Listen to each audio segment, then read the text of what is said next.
notez ce show sur 10 dans le chat. Qu'est-ce que vous en avez pensé? En vrai, c'est un show qui se regarde sans aucun problème. La plupart des matchs, il n'y a aucun match mauvais. En même temps, t'en as 4, donc c'est arrivé à faire un match mauvais. En fait, non, mais je rigole à moitié. C'est-à-dire que c'est intéressant pour des gens qui peuvent le regarder à une heure normale, mais se lever à 4h, à 2h du mat ou à 4h du mat.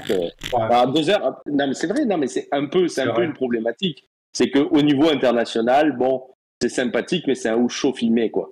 On s'en fout un peu. Et non, mais je le dis avec un peu d'humour. C'est-à-dire que si je ne pas samedi et que ça me faisait marrer de regarder un show à 4h du matin, je l'aurais pas fait. Et si je l'avais fait parce que c'était une passion dévorante, ça m'aurait fait chier, quoi. C'est tout. Voilà. Je donne un peu. Tu rencontres le problème qu'on rencontre ici. Ça, c'est incroyable. Non, c'est pas pareil. Encore une fois, ne pas se coucher, c'est pas pareil que de se lever. C'est pas la même chose. Soyons sérieux. Tout le monde a déjà fait des soirées jusqu'à 2h du matin. Par contre, te lever à 4h30 du matin pour regarder du catch, c'est déjà un autre stress. Mais ceux qui regardent le catch au Japon, ça ressemble un peu à ça. Hein. Ouais. Après, c'est tôt le matin en soi. C'est quand tu travailles les shows au Japon. C'est ça, j'ai eu entendu. Non, mais. Ouais. Oui, c'est à peu près 9h du mat. Ouais, ça va, ça, c'est tôt. Au Japon, ouais, c'est ça. C'est encore plus tôt. C'est souvent le dimanche. Le dimanche, c'est souvent faut se lever vers 8h. Vers 8h. Wrestle Kingdom, c'est pareil. 7h30. Mais mon propos n'est pas tant sur ma santé de sommeil. C'est juste ce que je veux dire, c'est que c'est un show à l'international où les enjeux, j'ai l'impression, ont été aussi un peu calculés pour pas que les gens qui ne le regardent pas soient complètement perdus dans les storylines, dans les etc. Les résultats étaient prévisibles, quoi qu'il en soit. Il n'y a aucun résultat qui nous choque. Mais ça, c'est un peu les problèmes des routes vers WrestleMania en temps normal. Donc, il y a Becky Lynch qui a remporté l'élimination de Chamber match féminin. J'ai demandé qui sont restés champions par équipe contre Terror Beth et Pete Dunne. Drew McIntyre qui a remporté l'élimination de Chamber match masculin. Et donc, Rhea Ripley qui a battu Nia Jax en main event. Donc, tous les résultats étaient prévisibles en soi, même si, bon, voilà, on pouvait peut-être vouloir des résultats différents. Mais en soi, c'est ce qui ressortait le plus. Le show, en réalité, est quand même très bon. Les matchs, en soi, il n'y en a quand même aucun où tu te dis, lui, c'est vraiment de la merde, tu le regardes pas. Mais c'est moyen plus. Même le main event, in-ring, Rhea Ripley contre Nia Jax, c'est pas le match de l'année, loin de là. Mais c'est drôle à regarder. Tu peux le regarder. Voilà. Après, bon, il y a toujours la place du main event qu'on parlait tout à l'heure. Est-ce que le main event est mérité ou pas? Voilà. 2 stars australiennes. Après, la vraie problématique quand même reste, je pense, quand même sur l'impact au-delà des résultats, etc. L'impact de par exemple des matchs en cage. Je trouve que ça a perdu de son intérêt depuis que le côté un peu destruction, c'est un peu ce qu'on disait, n'est plus vraiment là. Le seul moment qui était un peu intéressant dans le match masculin, le match féminin est pas vraiment très violent, mais in fine était plus rythmé. Dans le match masculin, le seul moment intéressant, c'est quand il y avait des spots un peu plus violents, Logan Paul ou AJ Styles qui débarque avec une chaise. Mais sinon, le reste, c'est quand même, t'as l'impression de regarder un sport pour enfants, quoi. C'est un peu difficile voilà. Je trouve que c'est un peu décevant aussi à ce niveau-là. Et ça manque le manque de violence dans les cages. Ouais, c'est ça. Après, moi, personnellement, je préfère qu'on ait du bon in-ring, contrairement à il y a peut-être 20 ans, et avoir moins de violence. Et de toute façon, c'est le chemin que prend le catch de nos jours, j'ai envie de te dire. Oui, t'as raison, mais j'avais l'impression qu'on allait quand même vers du catch un peu plus réaliste, un peu plus sportif, un peu plus UFC, même si c'est un peu la réalité. Et là, je te dis, encore une fois, la stipulation demande à ce qu'il y ait une utilisation un peu plus large de la violence. C'est pas le but de base de la cage, quoi. C'est pas le but de la... C'est un décor, maintenant, ça devient un peu un décor. C'est un peu ce qui a été dit dans le chat lorsque ça combattait, quoi. Mais en tout cas, moi, mon match préféré de la soirée, c'était le Chamber match féminin. Toi, Lorenzo, ton match préféré? Oui, clairement, c'est un match féminin parce que le reste du show, il n'y a rien qui déconne, hein, c'est pas nul, loin de là. Mais manque de suspense, manque d'intensité, un peu manque d'intérêt. Donc le show est moyen plus, mais j'avoue que ouais, le show était pas mal, mais sans plus, quoi. À part le Chamber féminin qui était vraiment très bien. Le reste, il y a un gros creux quand même. Les moments où c'était vraiment intense, il y a un peu de suspense, ça durait 2-3 minutes et puis c'est tout. Donc ouais, show moyen, quoi. Franchement, qu'on l'aura oublié d'ici 2-3 semaines, quoi, je pense. Donc, bon. Un peu comme tous les shows vers la route vers WrestleMania. Hein, ouais, bah aussi. Qui retient un show entre Royal Rumble et WrestleMania? Qui? Mais à l'époque, quand il y a Chamber qui était bien. Mais en fait, c'est ça, les éliminations de Chamber avant n'étaient pas dans la route de WrestleMania, il me semble.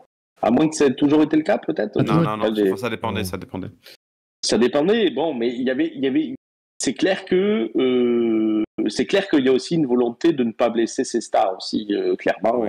Aussi, oui, c'est vrai qu'attends, Cody Rhodes, tu vas pas le faire blesser un mois avant son main event à WrestleMania, quoi. C'est ça, donc ça rend les trucs un peu fades. Heureusement. Mais c'est peut-être pour ça qu'ils ont réduit aussi en pay-per-view entre Royal Rumble et WrestleMania. Ils en font plus qu'un au lieu de 2. Oui, clairement. Et puis quand ils en font un dans un stade à 50 000 personnes. Donc en soi, c'est pas inintéressant non plus, tu vois. C'est-à-dire que c'est comme s'ils faisaient 2 pay-per-view en 1, parce qu'à chaque fois, il y a en termes de public, en tout cas. Donc c'est ça. Sinon, la carte, 4 matchs plus une promo micro. Oui. Cody Rhodes qui a défié The Rock en 1 contre 1. Je ne sais pas ce qu'ils vont faire encore une fois. Alors, voilà, alors qu'ils sont en train d'annoncer Seth Rollins donc contre Drew McIntyre et Cody Rhodes contre Roman Reigns. Est-ce que le tag team match, on ne l'aurait pas à SummerSlam au final? Juste, ils sont en train peut-être de préparer peut-être que The Rock va rester là un peu plus longtemps, je sais pas. The Rock il restera jusqu'au mois d'août. Ouais, ou à Backlash en France. Backlash en France, ouais, non. Là, ils sont en train, concrètement, ils sont en train de teaser un match par équipe.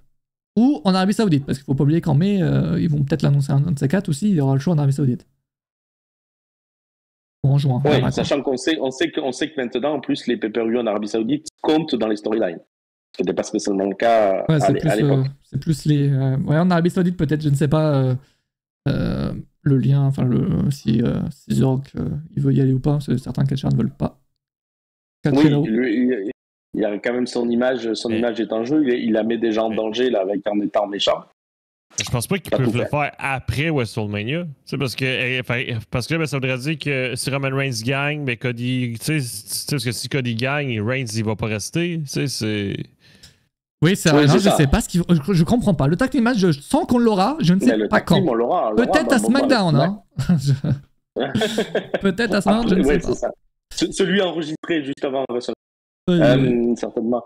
Mais c'est ça, le show a le mérite d'exister. Sympa, un match international, ça fait toujours plaisir aussi. C'est une ambiance particulière et tout, c'est différent, c'est frais. Ouais. Ça fait toujours plaisir. Oui. Antoine, ce que tu retiens de ce show, à part le fait que tu t'es levé gigato? C'est juste ça que je retiens. Moi, c'est juste que je retiens que je comprends pas c'est quoi ce créneau horaire. C'est lourd. C'est lourd. Et ce que tu retiens dans le show? Mais je le rejoins. Tu vas dire ça, Antoine. Ça t'aurait pas fait chier s'il était passé des choses extraordinaires. Ben, exact. Tu sais, parce qu'on l'a dit un peu avant le PLE, ben, qu'on s'entendait pas à de gros changements. Effectivement, tu sais, tous les résultats qu'on avait pronostiqués, ben qu'on trouvait évidents, c'est ça qui s'est passé, là. Fait que, tu sais, on n'a pas eu de surprise, finalement. Tu sais, mais Triple H nous a vendu du rêve en disant, faut pas rater le Mission Chamber. Oui, mais ça, il va pas te dire, vas-y, rate Mission Chamber, vas-y, ne regarde pas, c'est de la merde. Il va pas te dire ça. Non, mais il disait que ça pourrait ça va tout changer pour WrestleMania, mais finalement, écoute. Oui, ça change pas grand-chose. On savait déjà quoi. Mais on a quand même quelques pistes des matchs qui dessinent. Si on fait le point. AJ Styles. AJ Styles, LA Knight, Logan Paul, Randy Orton. On a quoi d'autre là en teasing? Il y a peut-être Kevin Owens. Il y a peut-être Kevin Owens dans l'équation, une triple threat. Oui, peut-être Kevin Owens. T'as Tiffany Stratton contre Bianca. Naomi, non? Non, Naomi, je crois. Oui, Naomi. Une triple threat là aussi, allez. On fout des triples menaces partout, frère. Donc c'est vrai que ça avance quand même certaines storylines quand même. Et les matchs officialisés ce soir avec McIntyre, Rollins, Becky contre Rhea, ça avance. J'ai hâte de voir, parce que là c'est la dernière ligne droite avant WrestleMania, donc c'est là on est en train de voir les matchs de WrestleMania 40, c'est quand même pas n'importe quel WrestleMania. Juste pour McIntyre Rollins, j'espère juste un truc qui serait très très très drôle. C'est que demain, McIntyre, ils disent le 5 avril à minuit, mon contrat expire. Oh, ils nous la font comme ça. À Punk. Oh, très drôle. Ça serait excellent. Je pousserais la blague à son paroxysme. C'est vrai que c'est pas mal. Mais oui, mais donc, oui. Voilà, j'espère juste ça parce que le match en soi à WrestleMania me hype pas des masses. Parce qu'on l'a déjà eu plein de fois. Et... Ouais, pas nouveau. Après, ce sera très bon dans le ring, ce sera excellent. Hein, mais il faut qu'ils viennent sur la rampe en s'asseyant. Tu vois, en s'asseyant. La paille bombe. Oh, ça serait excellent de faire ça, sérieusement. Incroyable. Mais sinon, les matchs teasés, j'avoue que McIntyre Rollins, bon, ça risque d'être très bien, mais je suis pas hypé non plus que ça. Logan Paul contre Orton, bon, niveau Star Power, ça va être cool, mais bon, on a vu que Orton, dans le ring, c'est quand même un peu compliqué dans le sens où c'est rigide et pour suivre un mec qui aime Logan Paul qui est bien plus agile, bien plus rapide, j'ai hâte de voir, parce que on aura une bonne surprise. Les Night Styles, bon, ça va être un bon match, mais ça me hype pas non plus que ça. Pour l'instant, les matchs me hype pas de masse, des masses pour WrestleMania, alors qu'on est à un mois et demi, non, un mois de. Un peu plus d'un mois, quoi. Du show, un peu plus d'un mois du show. C'est vrai qu'un match simple pour l'instant, j'attends de voir les constructions des matchs surtout. Ouais, on va avoir très vite des réponses en tout cas. Donc, à voir. Est-ce qu'il y a autre chose de quoi on peut parler de ce show? C'est Pete Dunne et Terrell, il faut quand même les mentionner parce que ils se montrent au grand public quand même pour la première fois. Donc c'est vrai que Zayn dans le mieux dans tout ça. Et Zayn, moi personnellement, si tu incorpores entre McIntyre et Rollins, tu fais un triple threat, là, je suis un peu plus intéressé déjà. Mais... Je l'aurais mis ici, moi perso. Je l'aurais mis ici. Non, c'est vrai, parce que sinon, c'est où qu'il va aller? Parce que ça fait des semaines qu'il tease à Raw et qu'il va s'ajouter dans un match pour le championnat mondial. Ah, c'est... À voir. Moi, je l'aurais mis dans le main event de WrestleMania avec... Après, comment il gagne son match, quoi? Pourquoi McIntyre, il doit battre... je sais pas, il bat... Zayn, je sais pas, il bat Punk... Enfin, il bat Punk, qu'est-ce que je raconte? Il bat Rollins ou McIntyre pour gagner son shot.